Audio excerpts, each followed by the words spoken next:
Assalamualaikum warahmatullahi wabarakatuh. Saya Dewi Rimayanti dengan nomor induk mahasiswa 13519100007.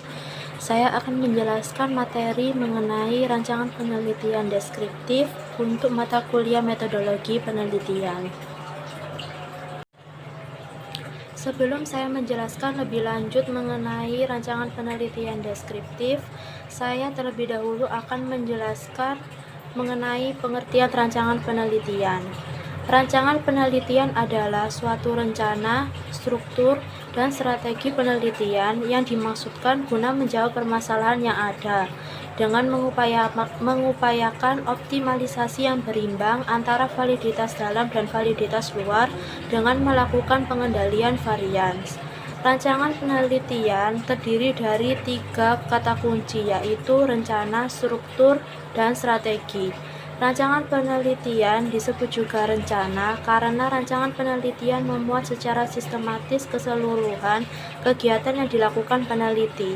Rancangan penelitian disebut juga struktur karena rancangan penelitian melakukan strukturisasi penelitian. Dan yang terakhir, rancangan penelitian disebut juga strategi karena di dalamnya terkandung petunjuk prosedural bagaimana rencana dan strukturisasi tersebut dapat dijalankan sehingga permasalahan penelitian secara adekuat terjawab dan varians dapat dikontrol. Rancangan penelitian memiliki beberapa kriteria yang melatar belakangi mengapa suatu penelitian perlu dirancang. Yang pertama yaitu keterkaitan atau relevansi data, yang kedua objektivitas, yang ketiga validitas, yang keempat reliabilitas, dan yang terakhir teknik pelaksanaan yang efektif dan efisien. Selanjutnya adalah rancangan penelitian deskriptif. Terdapat beberapa penelitian yang dapat dilakukan oleh peneliti dalam merancang penelitian deskriptif. Yang pertama yaitu penelitian survei. Penelitian survei merupakan metode penelitian deskriptif yang dilakukan terhadap sekumpulan objek yang lazimnya cukup banyak dalam periode waktu tertentu. Tujuannya untuk menilai hubungan antara satu variabel dengan variabel lainnya yang dipelajari. Selanjutnya, hasil yang diperoleh akan dianalisis secara kuantitatif berdasarkan data yang terkumpul. Metode penelitian survei dapat dikategorikan menjadi beberapa. Yang pertama, survei rumah tangga. Ditujukan terhadap rumah tangga dengan melakukan wawancara kepada kepala keluarga. Data yang dihasilkan yaitu data tentang keadaan kepala keluarga dan anggota keluarga yang terkait dengan kesehatan. Yang kedua, survei morbiditas. Dilakukan untuk mengetahui kejadian dan penyebaran penyakit di dalam populasi masyarakat. Data yang dihasilkan yaitu angka insidens dan angka prevalence. Yang ketiga, survei analisis jabatan dilakukan untuk mengetahui tugas dan tanggung jawab para petugas kesehatan terkait dengan pekerjaannya. Dan yang terakhir, survei pendapat umum dilakukan untuk memperoleh deskripsi tentang pendapat umum mengenai suatu program pelayanan kesehatan. Tujuannya untuk mengevaluasi apakah program pelayanan kesehatan yang dilakukan dapat diterima oleh masyarakat. Penelitian yang kedua yaitu penelitian studi kasus. Studi kasus didefinisikan sebagai metode penelitian yang lebih bersifat teknis dengan penekanan pada ciri-cirinya. Peneliti berusaha menguji unit atau individu secara mendalam. Data studi kasus dapat diperoleh dari semua pihak yang bersangkutan serta dari berbagai sumber. Dalam artian hanya berlaku pada kasus yang diselidiki. Penelitian lapangan dimaksudkan untuk mempelajari secara intensif tentang latar belakang masalah keadaan dan posisi suatu peristiwa yang sedang berlangsung saat ini. Subjek penelitian dapat berupa individu, kelompok, institusi, maupun masyarakat. Studi kasus yang baik memiliki ciri-ciri diantaranya 1. Menyangkut sesuatu yang luar biasa. 2.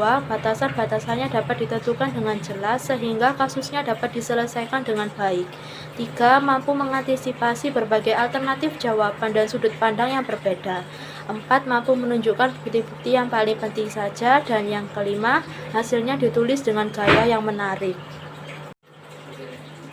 Selanjutnya yang ketiga yaitu studi perbandingan, merupakan metode penelitian deskriptif yang dilakukan dengan membandingkan persamaan dan perbedaan sebagai fenomena untuk mencari faktor-faktor atau situasi yang menimbulkan suatu peristiwa tertentu. Dalam menentukan Studi perbandingan, terdapat langkah-langkah yang dapat dilakukan. Yang pertama, membandingkan persamaan dan perbedaan penyebab atau gejala suatu peristiwa.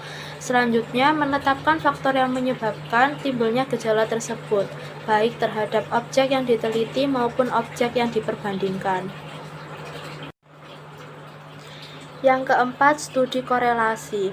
Studi korelasi atau studi korelasi populasi adalah suatu metode penelitian dengan populasi sebagai unit analisis yang bertujuan untuk mendeskripsikan hubungan korelatif antara variabel terkait dan faktor-faktor yang diduga sebagai determinan. Faktor-faktor determinan misalnya umur, penggunaan fasilitas pelayanan kesehatan, konsumsi jenis-jenis makanan, obat-obatan, alkohol, dan rokok. Unit pengamatan dan unit analisis adalah kelompok atau agregat individu, komunitas, ataupun populasi yang lebih besar.